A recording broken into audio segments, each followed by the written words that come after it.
There is a moment in leadership that we really don't talk about enough.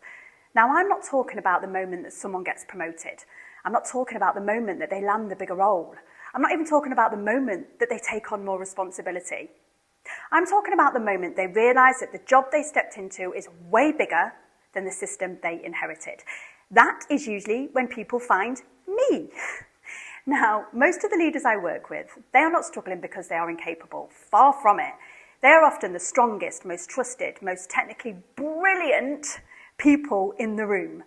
But they are stepping into roles where the decisions carry more weight, the pace is faster, the visibility is higher, and the expectations are louder even when no one is actually saying them out loud. Now, what they're often navigating is change. Sometimes this means restructure, sometimes it's growth, sometimes it's succession, sometimes they are leading teams that have never operated at this level before. And what they quickly realise is this: the leadership habits that got them here are not always the ones that will sustain them here. Let that sink in. When people work with me, the first thing they usually gain is clarity. Not strategy documents, that's not me. Not leadership theory, no thank you. Real clarity. Clarity on why they lead the way they do. What is genuinely effective, what they are actually carrying because it works, versus what they are carrying because it's just always the way that it's been done. Now, I had a conversation with a client recently who was navigating a restructure. He was juggling pressure from multiple directions, trying to help everyone, trying to keep everyone happy, trying to hold stability for his team while everything around him was shifting. And I understand what that feels like. I've been there. Now, what we worked through first was not tactics. It was helping him recognise where he was stepping into people-pleasing, where he was absorbing noise that was not his to carry, and how to stay anchored in his role without losing himself in the pressure.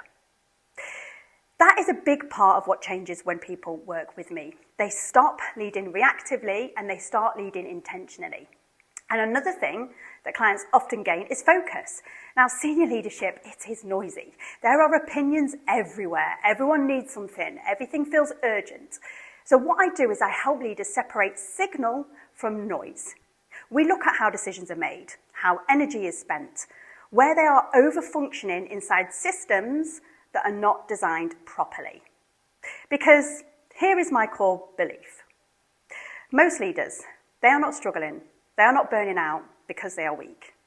They are burning out because they are trying to carry systems that actually should be carrying them. So the work we do, it's not about pushing harder or performing better. It's about redesigning how leadership operates around them. Now, that might mean changing decision-making rhythms. It might mean resetting boundaries. It might mean rebuilding team dynamics or helping them step into authority in a way that feels aligned rather than forced. Now, the other thing that tends to happen is something leaders rarely expect, and I love this bit. They reconnect with themselves. They find their flow again, not in a fluffy way, in a powerful way. They become clearer, calmer under pressure, more decisive, more consistent, happier. And interestingly, their teams often become stronger at the same time because the leadership, well, it becomes clearer. Now, my point of difference, it really is simple. I'm not here to give leaders scripts or formulas. I work with them to understand the system they are operating inside, the system they have built around themselves, and then we evolve both. Because leadership, whether you like it or not, it is changing. The world is changing.